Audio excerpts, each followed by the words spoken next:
আজকে আমার এই এলাকায় আমি ডন, কি ঠিক না? ঠিক।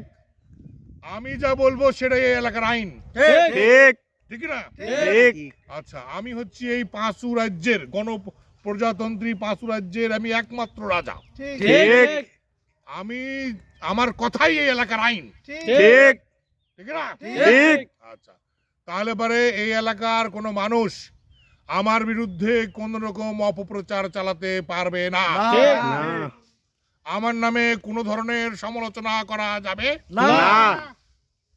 আমার বাড়ির সামনে দিয়ে কেউ যেন স্যান্ডেল পায়ে দিয়ে হাঁটে, কি ঠিক। কেউ ছাতা মাথায় দিয়ে আমার সামনে দিয়ে যাবে না। ঠিক আছে? ঠিক। আচ্ছা, আমাকে সামনে পড়লেই মাথা এরকম নিচু করে আমাকে সালাম দিতে হবে, কি ঠিক ঠিক না? ঠিক। যার যা আয় হবে সে আয় থেকে 25% মানে 100 টাকা আয় করলে 25 টাকা আমার রাজস্ব খাতে আমার বডিগার্ডের কাছে জমা দিতে হবে, কি ঠিক ঠিক না? ঠিক। আচ্ছা, এখন থেকে যার যার বাড়িতে কি কি রান্না হবে, কার বাড়িতে কত কেজি চাল লাগবে সেই বিষয়টা আমার থেকে শুনে নিতে হবে, কি ঠিক।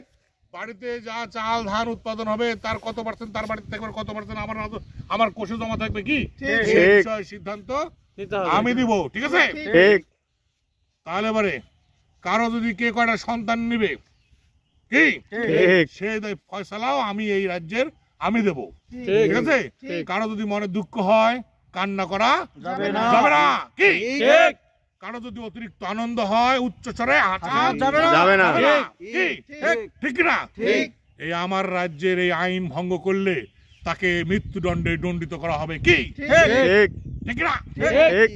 তাহলে পরে এই পাঁচু রাজ্যের এই যে প্রতিশ্রুতি আজকে তোমরা জনগণ আমাকে দিলে, এই জনগণের ভিত্তিতে কি যদি কেউ অন্যথায় করে তাদের কি সাজার ব্যবস্থা করা যেতে পারে? মৃত্যুদণ্ড। এবং মৃত্যুদণ্ড কার্যকর করবে যে যার বিরুদ্ধে সাজা দেওয়া হবে সে নিজেই নিজের মৃত্যুদণ্ড কার্যকর করবে, কি ঠিক না? আচ্ছা, তাহলে আর কোনো আইনের ধারা যদি বাদ থাকে তাহলে সেটা একটু বলো তো, কি আইনের ধারা বাদ থাকলো? এই রাজ্যে বসবাস করতে হলে আর কি কি ধারা লাগবে?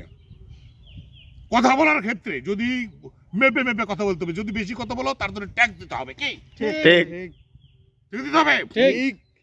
আচ্ছা, ছেলেবেলা যদি স্কুলে পড়ে তার জন্য আমার অনুমতি নিতে হবে, কতদূর পর্যন্ত লেখাপড়া করবে সে বিষয়ে আমার জানতে হবে, অনুমতি নিতে হবে, ঠিক আছে? হ্যাঁ ঠিক। আরে গলার জন্য কি ঠিক না? বাস, তাহলে পরে বলো। বিষয়টা হলো বেশি বেশি খাওয়া যাবে না। হ্যাঁ, অল্প করে খেতে আমার রাজ্যে কেউ যেন বেশি করে ভাত না খায়, যা খাওয়ার আমরা খাবো। আমরা অল্প করে ভাত খাবে, 3 ভাগের মধ্যে পেটের 4 ভাগ করে নিয়ে 1 ভাগ ভাত খাবে আর 3 ভাগ পানি খাবে, ঠিক ঠিক। আমার রাজ্যে কি হাঁটতে হলে রাস্তা দিয়ে দরকার হয় চিড়ামুড়ি খেয়ে থাকবে, তো ভাত খাওয়া যাবে না ওদের। আর এটা চিড়ামুড়িও বন্ধ, কি চিড়ামুড়ি ঠিক ঠিক ঠিক।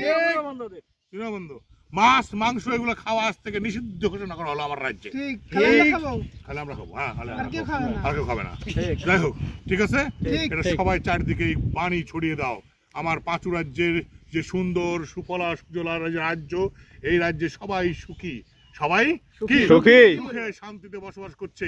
এখানে সবার সুখ সমৃদ্ধির জন্য এই পাঁচু রাজা যথেষ্ট কিসের ব্যবস্থা করেছেন? এই যে আইন কানুনের ব্যবস্থা করেছেন, যা করলে সবাই একদিন সুখী থাকবে, সুখে থাকবে। দেওয়ালে দেওয়ালে পোস্টার মারতে হবে, দেওয়ালে দেওয়ালে পোস্টার মেরে দাও, এই আইনগুলো সবাইকে মানতে হবে, তাহলেই এই সমৃদ্ধশালী পাঁচু রাজ্যের উন্নয়ন সম্ভব। ঠিক ঠিক ঠিক। জয় পাঁচু রাজ্যের জয়, বলো জয় জয় পাঁচু রাজের জয়। জয় জয় পাঁচু রাজের জয়। জয় পাঁচু রাজের জয়। জয় পাঁচু রাজের জয়।